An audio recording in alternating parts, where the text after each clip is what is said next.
نحمده ونصلي على رسوله الكريم اما بعد فاعوذ بالله من الشيطان الرجيم بسم الله الرحمن الرحيم فاتقوا الله ما استطعتم واسمعوا واطيعوا وانفقوا خيرا لانفسكم ومن يوق شح نفسه فاولئك هم المفلحون ان تقرضوا الله قرضا حسنا يضاعفه لكم ويغفر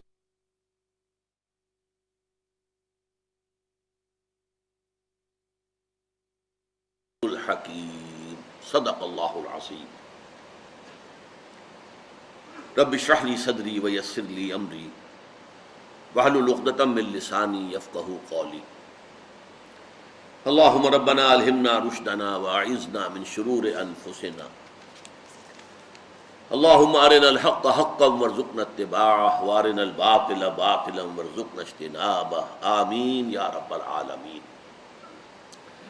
سورہ تغابن میں جو پہلے میں نے عرض کیا تھا کہ پہلا رکوع 10 آیات پر مشتمل ہے، 7 آیات میں توحید، آخرت، معاد اس کا بیان ہے، نیریٹو ہے، 3 میں ان کو ماننے کی دعوت ہے، فآمنوا باللہ ورسولہ والنور الذی انزلنا، بس ایمان لاؤ اللہ پر اور رسول پر اور اس نور پر کہ جو ہم نے نازل کیا۔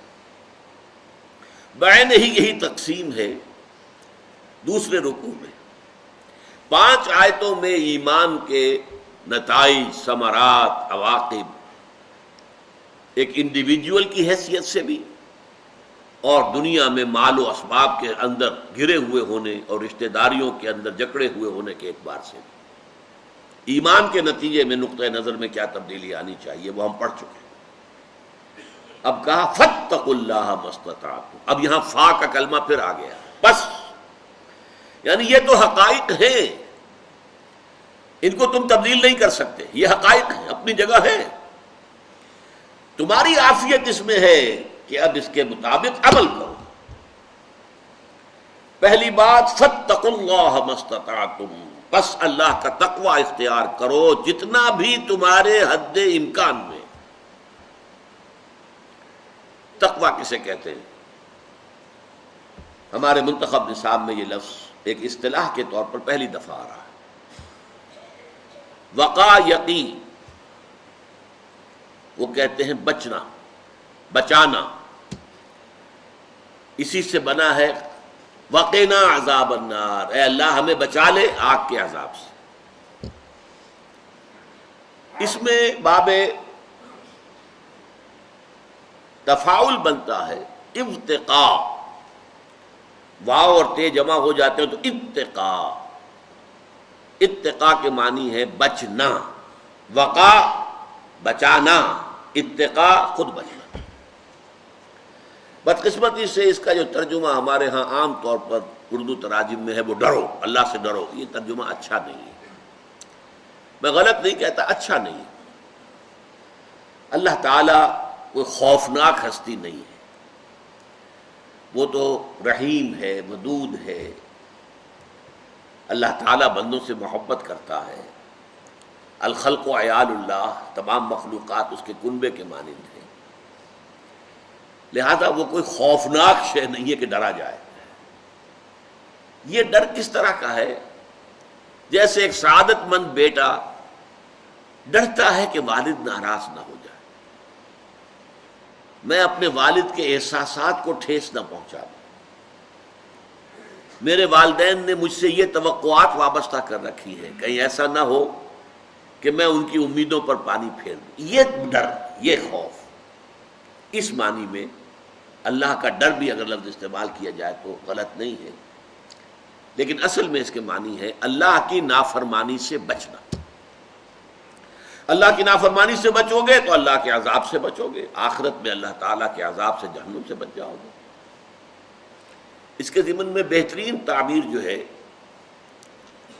حضرت ابی ابن کعب رضی اللہ تعالی عنہ، صحابہ میں سے، انصار میں سے ایک ایسے صحابی ہیں جن کے بارے میں حضور کی یہ سند ہے، اقرأہم ابی ابن کعب، میرے صحابہ میں قرآن کا سب سے بڑا عالم ابی ابن کعب ہے۔ رضی اللہ تعالی عنہ. تو حضرت عمر رضی اللہ تعالی عنہ کے عہد خلافت میں ان کی شورا کا اجلاس ہو رہا تھا. تو ایک مسئلہ کھڑا ہو گیا، ہاؤ ٹو ڈیفائن تقوی. تقوی کی ڈیفینیشن کیا ہوگی؟ تقوی کسے کہتے ہیں؟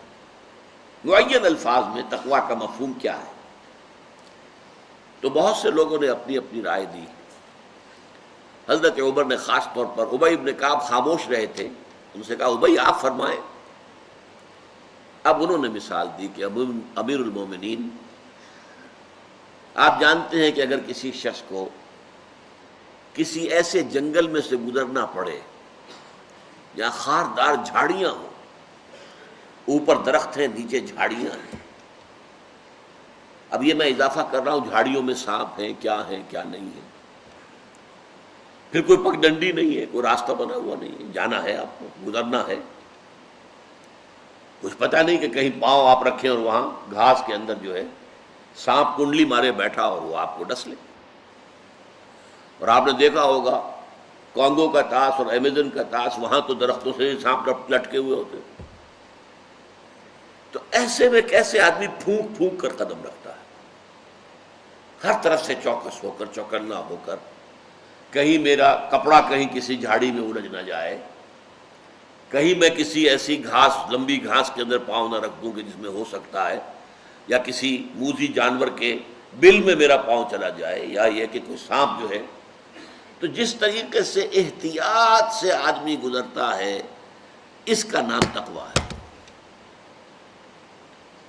یہ دنیا جو ہے ہماری زندگی، یہ ایک گزرگاہ ہے، چل رہے ہیں ہم، اور یہ ایک ایسی گزرگاہ ہے ہر چہار طرف معصیت، گناہ، اس کے جھاڑیاں موجود ہیں، گناہ کی دعوت موجود ہے، ٹیمپٹیشنز موجود ہیں، غلط کام کرنے کے لیے ترغیب موجود ہے. ان جھاڑیوں سے بچ کر نکل جانا کہ بازار سے گزرا ہوں خریدار نہیں ہوں، پاک دامن گزر جانا وہاں سے، کوئی دھبا معصیت کا، کوئی دھبا گناہ کا، کوئی اللہ کی نافرمانی کا دھبا نہ لگنے پائے، یہ تقوی ہے. اب اس تقوی کے لیے جو سب سے گاڑھی آیت قرآن مجید میں آئی ہے وہ سورہ آل عمران کی آیت ہے 102. یا ایھا الذین آمنوا اتقوا اللہ حق تقاتہ، اے ایمان والو اللہ کا تقوی اختیار کرو جتنا کہ اس کے تقوی کا حق ہے. اس پر صحابہ گھبرا گئے، حضور کی خدمت میں حاضر ہوئے، اس لیے کہ میں نے بارہا آپ سے کہا ہے کہ ہمارا قرآن کا پڑھنا اور سننا کسی اور قسم کا ہے، اور ان کا قرآن کا پڑھنا اور سننا کسی اور نوعیت کا تھا. وہ قرآن سنتے ہی، پڑھتے ہی دیکھتے تھے کہ ہم اس پر عمل کریں گے، عمل کر سکتے کہ نہیں کر سکتے. ہم صرف ثواب کے لیے پڑھتے ہیں، عمل کی تو نیت ہی نہیں، لہذا ہمیں تو کوئی تشویش ہوگی نہیں. اتقوا اللہ حق تقاتہ ہی پڑھ کے نکل جائیں گے. وہ گھبرا گئے، حضور اللہ کا حق کون ادا کر سکتا ہے؟ جبکہ ذہن میں رکھیے خود حضور کے اپنے الفاظ ہیں، اللہ تعالیٰ سے خطاب کرتے ہوئے، ما عرفناک حق معرفتک، اے اللہ ہم تجھے نہیں پہچان سکے جیسے کہ پہچاننے کا حق تھا. وما عبدناک حق عبادتک، اور اللہ ہم تیری بندگی اور پرستش نہیں کر پائے جیسے کہ تیری بندگی اور پرستش کا حق تھا. تو فاتقوا اللہ حق تقاتہ، یہ کیسے ممکن؟ پھر جب یہ آیت اتری ہے فاتقوا اللہ ما استطعتم، اللہ کا تقوی اختیار کرو جتنا بھی ممکن ہے، جتنا بھی ممکن ہے، جتنی استطاعت ہے. تب ان کے جان میں جان آئی کہ ہاں آپ انسان اپنی حد استطاعت تک، اپنی امکانی حد تک تو کوشش کر سکتا ہے. اب اس میں گویا کہ خلاصہ آ گیا، جو پہلی 5 آیات میں سے دوسری آیت تھی وَأَطِیعُوا اللَّهَ وَأَطِیعُوا الرَّسُولَ، یہ گویا کہ اس کی دعوت ہے، فَاتَّقُوا اللَّهَ مَا اسْتَطَعْتُمْ. اس لیے کہ در حقیقت اللہ کا حکم ماننا اصلاً رسول کا حکم ماننا ہے.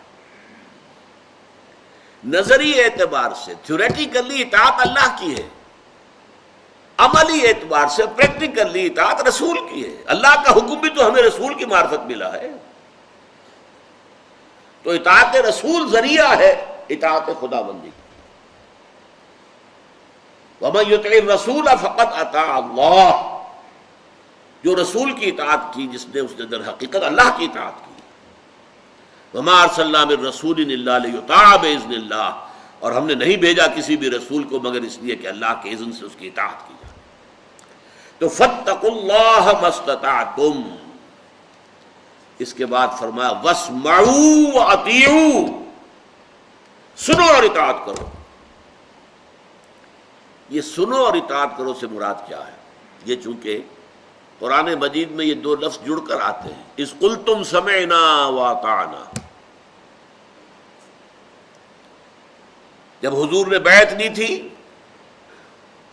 بایعنا رسول اللہ صلی اللہ علیہ وسلم علی السمع والطاعت، سننا اور اطاعت کرنا. اس کی در حقیقت اس کیفیت کیا ہے اس کی؟ محض سننے سے اطاعت لازم آ جائے. لازم نہیں کہ آپ کی سمجھ میں بھی آئے.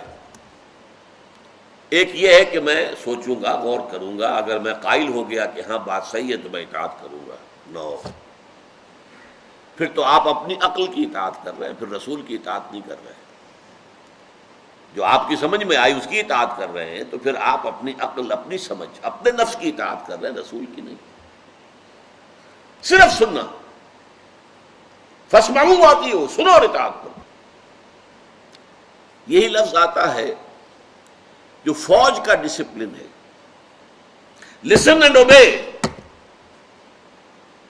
سنو اینڈ مانو. اگر کوئی فوجی جو ہے اپنے افسر سے پوچھنے لگے جناب آپ نے یہ حکم تو دیا ہے لیکن میری سمجھ میں نہیں آیا، اس کی حکمت کیا ہے، کیا مقصد ہے، اس کا کیا فائدہ ہے، پہلے مجھے سمجھائیے، تو کیا یہ معاملہ چل سکتا ہے؟ There's not to reason why, there's but to do and die. Charge of the Light Brigade ایک نظم میٹرک کے زمانے میں پڑھی تھی. ایک کیولری کو، گھوڑ سوار فوج، اسے حکم دے دیا گیا چارج کرو، بڑھو آگے حملہ کرو. اب انہیں یہ معلوم تھا کہ سامنے بھی توپیں گڑی ہوئی ہیں، داہنی طرف بھی توپیں لگی ہوئی ہیں، بائیں طرف بھی توپیں لگی ہوئی ہیں.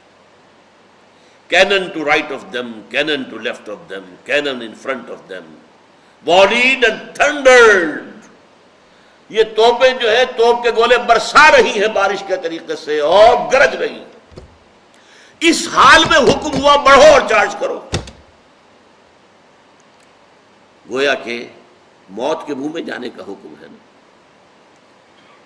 تو فوجیوں نے یہ سوچا someone has blundered, volleyed and thundered, someone has blundered. کسی نے بہت بڑی غلطی کی ہے، کسی جرنیل نے، کسی کرنیل نے، کسی آفیسر نے بڑی غلطی کی ہے، اس حالت میں چارج کا حکم دیا گیا ہے. لیکن there's not to reason why, there's but to do and die. So into the valley of death rode the 600. ان کا یہ کام ہی نہیں تھا کہ پوچھیں کیوں، ریزن بھائی، یہ کام ان کا ہے ہی نہیں، فوج کا کام ہے ہی نہیں. ان کا کام ہے حکم جو دیا ہے اس کو پورا کرو، چاہے موت آ جائے آ جائے. لہذا 600 کے 600 تھے، 600 وہ موت کی وادی میں اتر گئے اس حکم کی وجہ سے، سب کے سب ختم ہو. یہ ہے در حقیقت ڈسپلن فوج کا، اور یہی ڈسپلن درکار ہے. یہاں نوٹ کیجئے، اللہ کی اور رسول کی اطاعت کا ذکر تو پہلے آ چکا تھا، یہاں اطاعت کا لفظ جو دوبارہ آیا ہے اس کا مفہوم کچھ اور ہے. اس لیے کہ اطاعت جو ہے نبی اکرم صلی اللہ علیہ وسلم کی حیات طیبہ میں بھی صرف حضور کی نہیں تھی.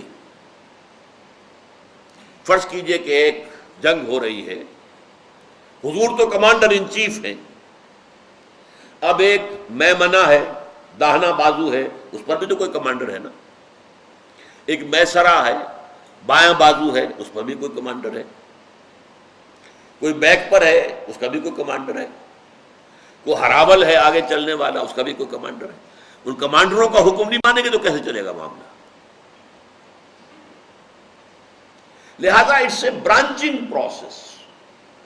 یہ جو اوبیڈینس ہے یہ تقسیم ہوتی جاتی ہے. کوئی جماعت ہے، اس کا ایک امیر ہے، ایک صوبے کے اندر اس کا صوبائی امیر ہے، ضلع میں کوئی ضلعی امیر ہے، تو اگر ان کی اطاعت نہیں کی جائے گی تو کام کیسے چلے گا؟ اسی لیے حضور نے فرمایا من اطاعنی فقد اطاع اللہ، جس نے میری اطاعت کی اس نے اللہ کی اطاعت کی. ومن عصانی فقد عصى اللہ، جس نے میری نافرمانی کی اس نے اللہ کی نافرمانی کی. ومن اطاع امیری، جس نے میرے مقرر کردہ امیر کی اطاعت کی، فقد اطاعنی، اس نے میری اطاعت کی. ومن عصى امیری فقد عصانی، اور جس نے میرے معین کردہ امیر کی نافرمانی کی اس نے میری نافرمانی کی. So simple, clear. نظم جماعت ہو، فوج کا نظم ہو، کچھ بھی ہو. آپ کو معلوم ہے کہ غزوہ احد میں ایک لوکل کمانڈر کی خلاف ورزی کی گئی. 50 تیر انداز جو ایک درے پر مقرر کر دیے گئے تھے، حضور نے فرمایا تھا چاہے شکست ہو جائے، ہم سب مر جائیں، ہلاک ہو جائیں، اور تم دیکھو کہ پرندے ہمارا گوشت نوچ نوچ کر کھا رہے ہیں، تب بھی تم یہاں سے مت ہٹنا.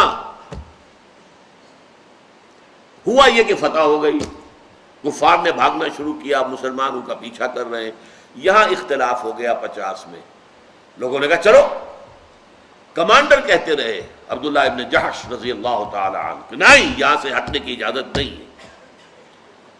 تو انہوں نے تعویل کر لی حضور کے حکم کی. حضور نے شکست کی حالت میں کہا تھا اب تو فتح ہو گئی ہے. 35 of them disobeyed. They disobeyed the local commander. حضور کے قول کی تو انہوں نے تعویل کر لی کہ حضور نے شکست کی حالت میں فرمایا تھا، فتح کی حالت میں نہیں فرمایا تھا. اب فتح ہو گئی ہے. لہذا میں یہ کہتا ہوں کہ انہوں نے حضور کی نافرمانی نہیں کی، لیکن لوکل کمانڈر کی نافرمانی تو کی. وہ کہتے رہے نہیں نہیں نہیں. 35 چلے گئے، 15 رہ گئے. خالد ابن ولید تھے کفار اور مشرکین کے کیولری کے انچارج، گھڑ سوار جو فوج تھی ان کی، اس کے کمانڈر. انہوں نے دیکھا وہ درہ خالی ہے جس پر کہ حضور نے کھڑا کیا. تو حضور کو معلوم تھا کہ یہ ہمارا ویک پوائنٹ ہے، سامنے دشمن ہے، یہ ہماری پیٹھ ہے. اگر اس درے سے ہمارے اوپر حملہ ہو جائے گا تو ہم تو چکی کے 2 پارٹوں میں آ جائیں گے. اس لیے کھڑا کیا تھا، اس لیے اتنی تاکید کی تھی. انہوں نے دیکھا درہ خالی ہے. انہوں نے پورے کوہ احد کا چکر لگا کر تیزی کے ساتھ گھوڑوں کے اوپر دوڑتے ہوئے اور پیچھے سے آ کر حملہ کیا ہے. اور وہ فتح جو ہے شکست میں بدل گئی. 15 کے 15 تو وہیں شہید ہو گئے فوراً. فوج گھوڑے آ رہے ہو تو ایسے ہی سمجھیے ٹینک آ رہے ہیں. آج کیولری ٹینکوں کو کہتے ہیں نا، اب اس وقت کی وہ کیولری تھی. گھوڑا جس زور کے ساتھ آتا ہے تو پیادہ جو ہے کھڑا ہوا آدمی اس کے سامنے کیا حیثیت رکھتا ہے؟ تو زمین میں گرے گا اور پاؤں تلے کچلا جائے گا. پھر اس کے بعد شکست ہوئی، 70 شہید ہوئے، حضور جو ہے مجروح ہوئے، حضور پر غشی طاری ہوئی، اتنا خون آپ کا چلا گیا. یہ سب کچھ کس لیے ہوا؟ Disobedience of a local commander. تو یہ جو سم و طاعت کا نظام ہے یہ چلتا ہے درجہ بدرجہ. فاسمعوا واطیعوا، سنو اور اطاعت کرو. نمبر 3، یہ آیت بہت گمبھیر آیت ہے. وَأَنفِقُوا خَيْرًا لِأَنفُسِكُمْ، خرچ کرو، لگا دو، کھپا دو، صرف کر دو. خیرن یہاں دونوں معنی دے سکتا ہے. خیر دولت کو بھی کہتے ہیں، حب الخیر لشدید. اپنا مال، اپنی دولت جو ہے لگاؤ اللہ کے راستے میں. یہاں اصل میں پس منظر میں کیا ہے؟ اقامت دین کی جد و جہد، جہاد فی سبیل اللہ کے مراحل، جس میں حضور سپریم کمانڈر ہے. لیکن مختلف فوجوں میں بعض اوقات حضور فوج بھیجتے تھے اور کسی اور کو آپ کمانڈر بنا دیتے تھے. وہاں وہ ہے کہ جس کی اطاعت کی جائے گی، یا حضور کے ہوتے ہوئے داہنے بازو پر، بائیں بازو پر جو بھی ہیں ان کی اطاعت کی جائے گی. تو فاتقوا اللہ ما استطعتم، سب سے بڑی بات تو تقویٰ ہے. اللہ کا تقویٰ اختیار کرو جس حد تک بھی تمہارے لیے ممکن ہے. واسمعوا واطیعوا، لسن اینڈ اوبے، سنو اور اطاعت کرو. نو آرگیومنٹ. البتہ اس میں ایک استثناء ہے. حضور کا ہر حکم واجب التعمیل تھا، لیکن حضور کے قائم کردہ مقرر کردہ کسی امیر کا جو نبی نہیں ہے، ظاہر بات ہے امتی ہے، اس کا ہر حکم واجب التعمیل نہیں ہے۔ اگر وہ شریعت کے خلاف حکم دے نہیں مانا جائے گا، لیکن اگر آپ ثابت نہ کر سکیں کہ یہ شریعت کے خلاف ہے تو لازماً ماننا پڑے گا۔ The only exception is that you can prove کہ یہ حکم جو ہے یہ شریعت کے خلاف ہے۔ یہ بھی ایک واقعہ ہو گیا تھا، حضور نے ایک کوئی چھوٹا سا دستہ بھیجا کہیں کسی مہم پر، اس کے ایک کمانڈر بھی تھے، وہ تھے ذرا جلالی مزاج کے، وسیل۔ کسی مرحلے پر وہ اپنے سارے ساتھیوں سے جو ان کے ساتھ تھے ناراض ہو گئے شدید۔ اب انہوں نے کہا گڑھا کھودو، ایک بہت بڑا گڑھا کھود دیا۔ کوئی چیز خلاف تو نہیں شریعت کی، گڑھا کھود دیا۔ لکڑیاں لاؤ، اس میں لکڑیاں ڈالو، لکڑیاں ڈال دیں۔ میں آگ لگا دو، آگ لگا دی۔ اب فرمایا کود جاؤ اس کے اندر۔ اب وہ کھڑے ہو گئے کہ صاحب یہ اس آگ سے بچنے کے لیے تو ہم نے محمد کا دامن تھاما ہے صلی اللہ علیہ وسلم، جہنم کی آگ سے بچنے کے لیے قوا انفسکم واہلیکم نارا، جہنم کی آگ سے بچنے کے لیے تو ہم نے حضور کا دامن جو ہے وہ تھاما ہے، تو یہ کام تو ہم نہیں کریں گے۔ یہ گویا کہ معصیت کا معاملہ تھا، یہ خودکشی ہو رہی تھی، خودکشی حرام ہے، شریعت کے خلاف۔ انہوں نے نہیں مانا، حضور کے سامنے معاملہ ہے، حضور نے فرمایا صحیح کیا بالکل۔ اس لیے اگر وہ داخل ہو گئے ہوتے اس گڑھے میں تو اس آگ سے کبھی نہ نکل پاتے، یعنی دنیا میں مر جاتے، آخرت میں پھر جہنم میں جاتے، اس لیے کہ وہ خودکشی تھی کہ جو حرام موت۔ اس کو ذہن میں رکھیے کہ یہاں پر اللہ کا، اللہ کے رسول کا ہر حکم ایز اٹ از، جو کا تو، واجب التعمیل، واجب الاطاعت، لیکن اس کے بعد کسی اور کا حکم بھی اس لیے کہ اس نے کہا نہیں، لیکن اس کے لیے ضروری ہے کہ آپ کے پاس دلیل ہو۔ جب حضور نے بیعت لی تھی صحابہ کرام سے، جس کی کہ صحیح مسلم صحیح بخاری دونوں میں روایت موجود ہے، حضرت عبادہ ابن صامت سے رضی اللہ تعالی عنہ، بایعنا رسول اللہ صلی اللہ علیہ وسلم علی السمع والطاعت فی العسر والیسر والمنشط والمکرہ وعلی اثرۃ علینا وعلی لا ننازع الامر اہلہ۔ یہاں ایک روایت میں مسلم شریف میں الفاظ ہیں الا ان تروا کفرا بواحا عندکم فیہ من اللہ برہان۔ ترجمہ کیا ہے؟ ہم نے بیعت کی تھی حضور سے صلی اللہ علیہ وسلم کہ آپ کا ہر حکم سنیں گے اور اطاعت کریں گے، خواہ مشکل ہو خواہ آسان ہو، خواہ ہماری طبیعتیں آمادہ ہو خواہ ہمیں اپنی طبیعتوں پر جبر کرنا پڑے، اور جنہیں بھی آپ امیر بنائیں گے ان سے جھگڑیں گے نہیں۔ لیکن اب اس میں اضافہ کیا الا یہ کہ کوئی کفر بواح کا حکم دیا جا رہا ہو جس کے لیے تمہارے پاس اللہ تعالیٰ کی طرف سے دلیل موجود ہے، تم دلیل سے ثابت کر سکو کہ یہ شریعت کے خلاف حکم دیا جا رہا ہے، تب تو تم کہو گے لا سمع ولا طاعہ، نہ سنیں گے نہ مانیں گے، ورنہ اس سے پہلے ہر حکم کو ماننا پڑے گا۔ اب تیسری چیز آ رہی ہے اسی تحریک کے ضمن میں، وہ تحریک، وہ اقامت دین کی جد و جہد، اس کے لیے پیسے کی ضرورت تھی، وسائل چاہیے تھے، مالی وسائل، ہتھیاروں کے لیے، ساز و سامان کے لیے، رسد کے لیے۔ وَأَنفِقُوا خَيْرًا لِأَنفُسِكُمْ، خرچ کرو، لگا دو، کھپا دو، صرف کر دو جو دولت ہے، اور یہ خیرًا لِأَنفُسِكُمْ اس طرح کے معنی بھی ہو سکتے، یہ تمہارے اپنے لیے بہتر ہے۔ یہاں سب کچھ اللہ کی راہ میں لگا دینا اصل میں خرچ نہیں ہے، یہ تو اللہ کے ڈیوائن بینک میں ڈپازٹ ہو گیا ہے۔ سمجھیے اس بات کو۔ حضرت عائشہ صدیقہ رضی اللہ تعالی عنہا کے ہاں ایک بکری ذبح ہوئی، سارا گوشت اصحاب صفہ دروازے پر ہی بیٹھے ہوئے تھے، سب میں تقسیم کر دیا، صرف ایک شانہ جو ہے حضرت عائشہ نے بچا کر رکھ لیا، اس لیے کہ حضور کو دستی کا گوشت مرغوب تھا، پسند تھا۔ اب حضور تشریف لائے، پوچھا ما بقی منہا، اس بکری میں سے کیا بچا؟ حضرت عائشہ نے فرمایا، عرض کیا، ما بقی منہا الا کتفھا، کچھ نہیں بچا، سب اللہ کی راہ میں ہم نے دے دیا سوائے ایک دستی کے۔ فرمایا بقیہ کلھا الا کتفھا، ساری بکری بچ گئی ہے سوائے اس دستی کے۔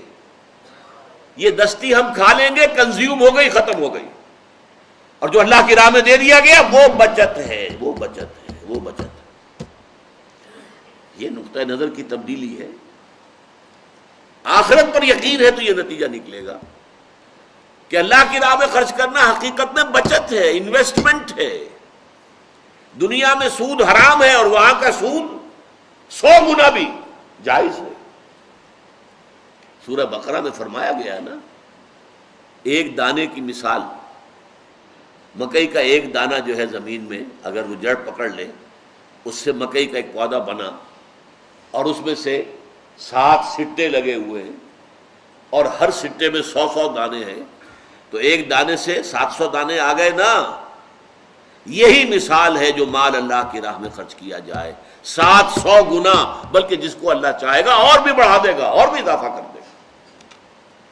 تو اللہ تعالیٰ کے ہاں انویسٹ کرو، وَأَنفِقُوا خَيْرًا لِأَنفُسِكُمْ، خرچ کرو۔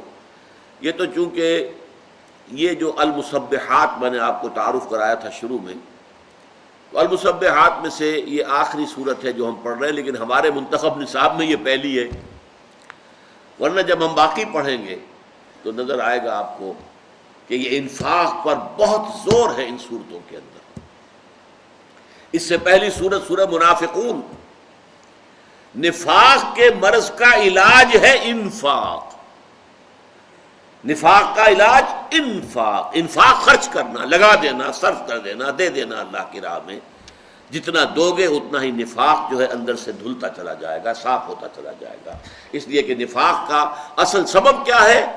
دنیا کی محبت، اور دنیا کی محبت کا سب سے بڑا سمبل، سب سے بڑی علامت وہ ہے مال کی محبت۔ فرمایا وَمَن یُوقَ شُحَّ نَفْسِهِ فَأُولَٰئِکَ هُمُ الْمُفْلِحُونَ، اور جو اپنے نفس کے بخل اور لالچ سے بچا لیا گیا۔ مال تو انہ لحب الخیر لشدید، مال تو سب کو محبوب ہے، اسے تجوریوں میں سونا چاندی سنبھال کے رکھنے کو جی چاہتا ہے، اپنے ایسٹس، اپنے اینول جو بھی آپ کی بیلنس شیٹ بنتی ہے اس میں ایسٹس دیکھ کر خوشی ہوتی ہے، ایسٹس بڑھ گئے ہیں۔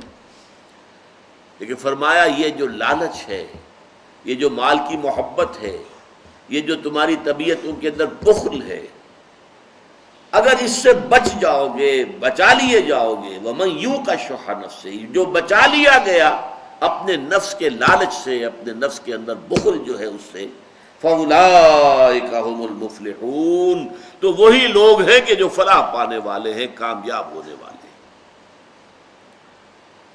فلاح کا مطلب کیا ہے؟ فلاح عربی زبان میں کہتے ہیں کسان کو، فلاح، فلاحین کی تحریک، کسان تحریک مصر کے اندر جو ہے فلاحین۔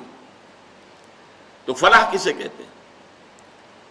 زمین کی دھرتی، ہل چلتا ہے، دھرتی کو چیرتے ہیں اس کے سینے کو اور اس کے اندر بیج ڈالتے ہیں، پھر اس میں سے پودا نکلتا ہے۔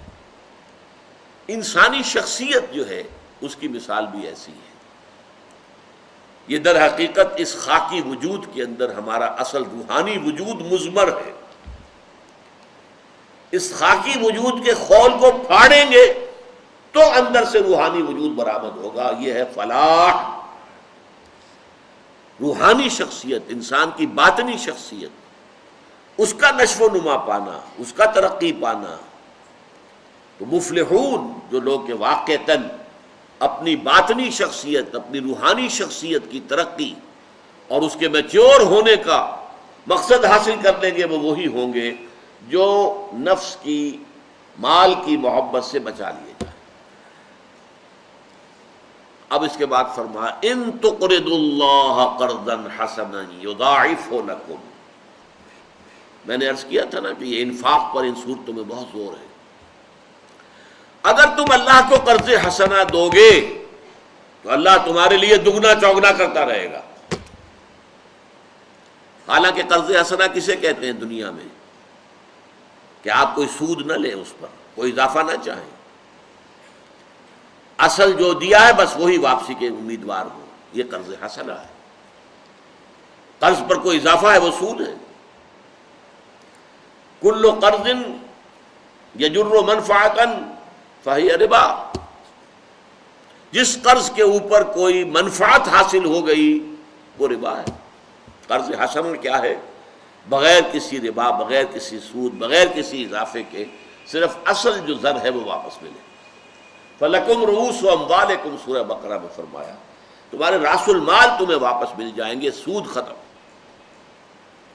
ان تقرضوا اللہ قرضا حسنا، اگر تم اللہ کو قرض حسنہ دو گے یضاعف لکم، اللہ کا قرض حسنہ جو ہے وہ بڑھتا ہے، چڑھتا ہے، دگنا ہوتا ہے. جیسا کہ میں مثال دے چکا ہوں 700 گنا ہوتا ہے. اب اس میں ذرا نوٹ کر لیجئے، اللہ کی رضا جوئی کے لیے مال خرچ کرنے کے لیے کئی اصطلاحات ہیں. ایک صدقہ، صدقات، زکوٰۃ، اور ایک ہے یہ انفاق، اور ایک ہے اللہ کو قرض دینا.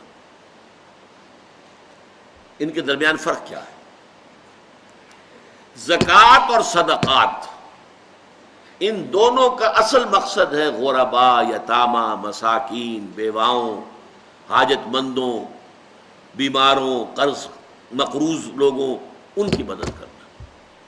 یہ لوگوں کی مدد کے لیے، فقراء کی مدد کے لیے، غرباء کی مدد کے لیے، محتاجوں کی مدد کے لیے، وہ انسانوں کے لیے. زکوٰۃ بھی، زکوٰۃ کے جو 8 مصرف ہیں ان میں سے 7 یہ ہیں. ایک مصرف یا 2 ہیں، فی سبیل اللہ بھی ایک مصرف ہے، اور نمبر 2 یہ کہ جو زکوٰۃ کے نظام پر جو کارکن ہوں گے ان کی تنخواہیں بھی زکوٰۃ سے دی جا سکیں گی، عاملین علیہا. باقی فقراء، انما الصدقات للفقراء والمساکین، یہ ان کے لیے. تو زکوٰۃ اور صدقات کا اصل یہ ہے مصرف غرباء، یتامى، مساکین. انفاق اور قرض حسنہ اللہ کے لیے. کیا مطلب؟ اللہ کے دین کے لیے. ظاہر بات ہے اللہ تعالیٰ آپ سے، ویسے یہ کہ اسی قسم کی کسی آیت پر ایک صحابی حضرت طلحہ غالباً نام تھا رضی اللہ تعالی عنہ، انصاری تھے. وہ آئے، حضور اللہ قرض مانگتا ہے، اقرض اللہ قرضا حسنا، قرض دو اللہ کو. من ذا الذی یقرض اللہ قرضا حسنا، سورہ حدید میں فرمایا کون ہے وہ جو اللہ کو قرض حسنا دینے کو تیار ہو. حضور اللہ قرض مانگتا ہے؟ فرمایا ہاں. عرض کیا حضور اس مدینے میں سب سے بڑا باغ جو مجھے بہت ہی پیارا ہے، بہت محبوب ہے، جس میں اتنے 100 درخت جو ہے وہ کھجور کے ہیں، وہ میں اللہ کو دیتا ہوں، اللہ کو قرض دیتا ہوں. حضور نے قبول فرما لیا. اب وہ گئے، اب داخل نہیں ہوئے باغ میں، تو اللہ کی چیز ہو چکی، خود کیسے داخل ہو؟ اسی میں گھر بنا ہوا تھا جہاں پر کہ بیوی بچے بھی تھے. باہر سے کھڑے ہو کر آواز دی ہے اپنے کسی بیٹے کا نام لے کر، اے فلاں کی ماں نکل آؤ، نکل آؤ، نکل آؤ، یہ باغ میں نے اللہ کو دے دیا، اللہ کو قرض دے دیا. میں نے عرض کیا تھا نا کہ صحابہ کرام کا سننا اور پڑھنا قرآن کا وہ کسی اور انداز کا تھا. وہ سنتے ہی پڑھتے ہی اس پر عمل کی فکر کرتے تھے. یہی زمین و آسمان کا فرق ہے. ہمارا سننا پڑھنا ثواب کے لیے، پڑھ لیا سن لیا ثواب ہو گیا، اللہ اللہ خیر سے. ان تقرض اللہ قرضا حسنا، اور یہ قرض حسنا کا لفظ بالکل واضح طور پہ سمجھ میں آتا ہے نا. اللہ کے دین کو غالب کرنے کی جد و جہد ہے، تو ظاہر بات ہے پرسنلی اللہ کے ذمہ قرض ہو گیا. اس کا دین ہے نا، اس کی حکومت قائم کرنی ہے، ہم نے اس کا حکم چلانا ہے، اس کی مرضی پوری کرنی ہے. لہذا اس پر جو کچھ خرچ ہوگا وہ گویا کہ پرسنلی اللہ تعالیٰ اپنے ذمہ قرض سے تعبیر کر رہا ہے. ان تقرضوا اللہ قرضا حسنا یضاعف لکم، اللہ بڑھائے گا اسے، ویغفر لکم، وہ اصل مال تو بڑھے گا، بڑھتا رہے گا، مزید یہ کہ تمہاری خطائیں اس کے ذریعے سے بخش دی جائیں، بخش دے گا اللہ تعالیٰ، تمہارے گناہوں سے صرف نظر فرمائے گا، یغفر لکم، واللہ شکور حلیم، اللہ شکور بھی ہے، حلیم بھی ہے۔ اب یہ دو الفاظ کیوں جڑ کر آئے، غور کیجئے، شکور حلیم۔ اگر اللہ کو قرض دیتے ہو تو اللہ شکور ہے، وہ قدردان ہے، تمہاری قدر افزائی فرمائے گا، تمہارا اعزاز اور اکرام کرے گا، شکور ہے، وہ ناشکرا نہیں ہے، معاذ اللہ۔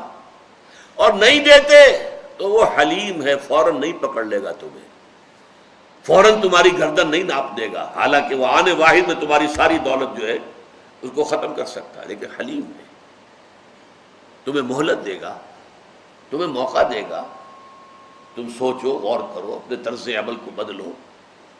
واللہ شکور حلیم، اللہ شکور ہے، حلیم ہے۔ یہ جو عام طور پر دو اللہ تعالیٰ کی صفات یا اللہ کے اسماء، صفات اور اسماء میں فرق کیا ہے؟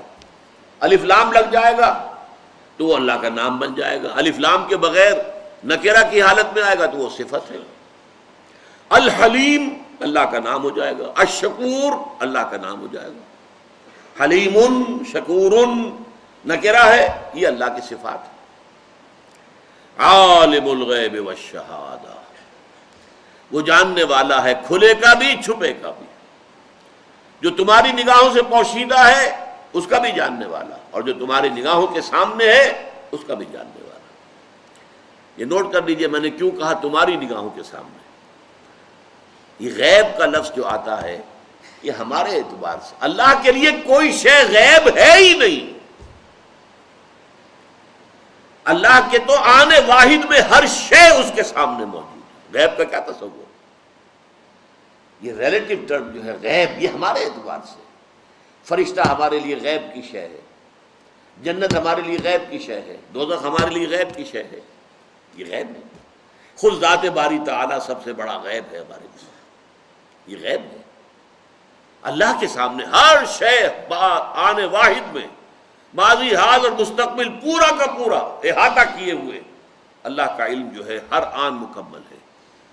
لہذا یہاں عالم الغیب والشہادہ، وہ جاننے والا ہے غائب کا بھی جو تمہاری نگاہوں سے غائب ہے، جسے تم نہیں دیکھ سکتے، جو تمہارے لیے انویزیبل ہے، اور شہادہ بھی جو تمہارے سامنے موجود ہے۔ العزیز الحکیم، جو بے انتہا اختیارات کا مالک ہے، العزیز جس کی اتھارٹی پر، جس کے اختیارات پر کوئی چیک اینڈ بیلنس نہ ہو۔ دیکھیے دنیا میں ہمارا کانسیپٹ کیا ہے؟ authority tends to corrupt and absolute authority corrupts absolutely۔ یہ پولیٹیکل سائنس کا ایکسیم ہے، اصول ہے۔ جہاں اختیارات کا ارتکاز ہو جائے گا کرپشن کا اندیشہ بڑھ جائے گا، لہذا کوئی چیک اینڈ بیلنس ہونے چاہیے۔ اور ایبسولوٹ اتھارٹی ایسا اختیار جس کے اوپر کوئی چیک اینڈ بیلنس ہو ہی نہ، کرپٹ ایبسولوٹلی، وہ تو بالکل ہی کرپٹ ہو جائے گا۔ یہ ہے ہمارا دنیا کا اصول۔ اللہ ہے ایبسولوٹ اختیار رکھنے والا، ایبسولوٹ اتھارٹی، اس پر کسی کا چیک اینڈ بیلنس نہیں ہے، اسے کچھ کرنے کے لیے کسی سے منظوری نہیں لینی۔ قرآن مجید میں سورہ مومن میں ہے، وہ فرعون جو خدائی کا دعوے دار تھا، اس نے بھی حضرت موسیٰ علیہ السلام کو قتل کرنے کی تجویز پیش کی ہے، تو اپنے درباریوں سے اجازت چاہی، ذرونی اقتل موسیٰ، اب تم مجھے اجازت دے دو کہ میں موسیٰ کو قتل کر دوں علیہ السلام، حالانکہ وہ بادشاہی تو ہی نہیں، خدائی کا دعوے دار۔ ابھی جو ناک رگڑی گئی ہے بش صاحب کی، کتنا زور لگایا ایڑی چوٹی کا کہ جو وہ چاہتے تھے وہ قرارداد جو سیکیورٹی کونسل منظور کر لے، نہیں ہو سکا، بالآخر اسی کو نیچا دیکھنا پڑا۔ اس قرارداد میں کمی کی ہے، تب فرانس راضی ہوا۔ وہ یہ چاہتا تھا کہ ایسی قرارداد ہو کہ اگر ہمارے انسپیکٹرز جو ہیں اسلحہ والے جا کر اگر کہہ دیں کہ ہمیں رکاوٹ ہو رہی ہے، یہ کام نہیں کرنے، فوراً ہم حملہ کر دیں، پھر کسی اور ریزولوشن کی ضرورت نہ ہو، اسی ریزولوشن میں ہو کہ پھر فوراً حملہ کر دیا جائے گا۔ جبکہ اس کے ساتھیوں نے، اس کے الائز نے کہا نہیں، یہ غلط ہے، ہونا یہ چاہیے کہ اگر ان کی طرف سے رکاوٹ وغیرہ آئے تو پھر ہم دیکھیں گے، غور کریں گے، پھر کوئی ریزولوشن پاس کریں گے، یہ نہیں کہ اس کے نتیجے میں آٹومیٹیکلی آپ کو اختیار حاصل ہو جائے کہ آپ فوج کشی کر دیں، حملہ کر دیں۔ اور اتنی کوشش کی ہے، اتنے ڈپلومیٹک ایفرٹس کی ہیں، ٹونی بلیئر بھاگا دوڑا پھرا ہے ہر جگہ پر، ماسکو وہ گیا ہے اور پیرس وہ گیا ہے اور جرمنی وہ گیا، لیکن نہیں، ماننا پڑا۔ تو چاہے وہ کتنا ہی بڑا مختار مطلق اپنے آپ کو سمجھتا ہے، فرعون ہے آج کا، لیکن نہیں، یہاں تو کسی کے پاس بھی کتنے معاملات میں وہ سینٹ کا محتاج ہوتا ہے، سینٹ منظور نہ کرے تو وہ صدر کا کوئی اختیار نہیں۔ حالانکہ اس وقت دنیا میں سب سے زیادہ با اختیار اور طاقتور انسان امریکہ کا صدر ہے، لیکن اس کے لیے بھی چیکس اینڈ بیلنسز ہے۔ کلنٹن کے بھی امپیچمنٹ ہونے لگی تھی، وہ تو بچ گیا، ورنہ امپیچمنٹ ہونے لگی تھی، وہ بھی صدر تھا۔ ہاں، اللہ کی ذات وہ ہے جس کے لیے کوئی چیکس اینڈ بیلنس نہیں، العزیز، اختیار مطلق کا مالک، لیکن الحکیم، اس کی حکمت بھی کامل ہے، لہذا اس کا اختیار مطلق حکمت کے ساتھ استعمال ہوتا ہے، وہ الٹپ استعمال نہیں ہوتا۔ یہی وجہ ان صورتوں میں یہ العزیز اور الحکیم، یہ دو اللہ کے اسماء جو ہیں بڑی تکرار کے ساتھ آئے، بار بار آئے ہیں، بار بار آئے ہیں، العزیز الحکیم، اختیارات مطلقہ کا مالک لیکن حکمت کاملہ کا مالک۔ اس کا اختیار مطلق اس کی حکمت کامل کے تحت استعمال ہوتا ہے، بلکہ تحت کا لفظ میں نے غلط استعمال کیا، اس کی حکمت کے ساتھ استعمال ہوتا ہے۔ اللہ کی تمام صفات انڈیپینڈنٹ اور مطلق ہے، کوئی صفت دوسری صفت کے تابع نہیں ہے۔ تو تحت کا لفظ زبان سے نکل گیا، اس لیے میں نے اصلاح کی، تحت نہیں بلکہ اس کا اختیار مطلق اس کی حکمت کاملہ کے ساتھ استعمال ہوتا ہے۔ بارک اللہ لی ولکم فی القرآن العظیم ونفعنی وإیاکم بالآیات والذکر الحکیم۔